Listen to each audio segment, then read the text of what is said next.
Tais Lyapustina with Liquidator here for Linda Albert in the Maryland Juvenile Fillies. Ty, you've been on this filly her entire career. What has it been like to see the progress from her first start up until, coming up on Saturday? It's been a joy, actually. From the first time that I rode her, actually, it was a little bit of a mishap in the post braid, and she really gave me a little bit of a hard time there, but she's really matured since that, and I think she gets better with every race and just learning every time she runs. So it's been very nice, and I've been very fortunate to be on her, and I'm grateful that I can ride her in this race. Well, speaking of that, how awesome has it been riding for Linda Albert and just getting the opportunity? Ty, you work so hard in the mornings. How does that feel to have all of the hard work accumulate to, a decent, a fun chance here in the Maryland Juvenile Fillies? Very fulfilling. It's been very fulfilling, and like I said, I'm very appreciative of everything that every opportunity I've gotten so far, and Linda's been great. I've been very lucky to have gotten into her barn, and thank you to my agent also with that. He was very persistent, but it's all paid off so far, so hopefully we can have more success together. It's well deserved, well deserved. Bit of rain projected. It's supposed to be a little bit of rain on Saturday. How do you feel about that? I'm game for it. I know the filly is too. She's done well on a sloppy track before with some moisture in it. So I think that'll be pretty good if it does rain. Now, looking at the race as a whole, I'm sure you've looked at it. What's your A game plan? How do you see everything working in a dream world?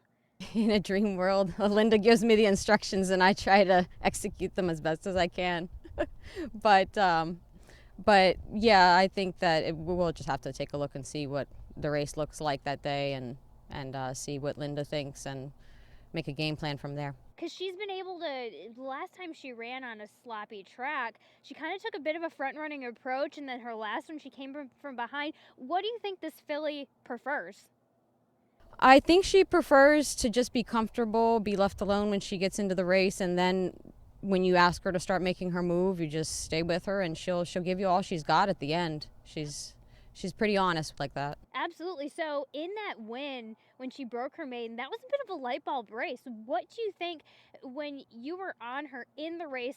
You could feel her mind. You could feel how her mind was working and what's going on there. What was the biggest thing that said to you, "Oh, this is a big change in this filly"?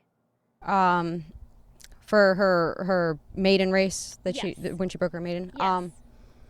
I think that well, when I told her to go, she just started going and getting quicker and quicker and quicker. So I think it's just something that she has it in her. It's just getting it out, getting her to show her ability is another thing. But she really started putting the pieces together that race. Well, speaking of showing ability, she kind of dug in there that last time out. It feels like do you think that she's the type of filly where the more you ride her, the more she gives you?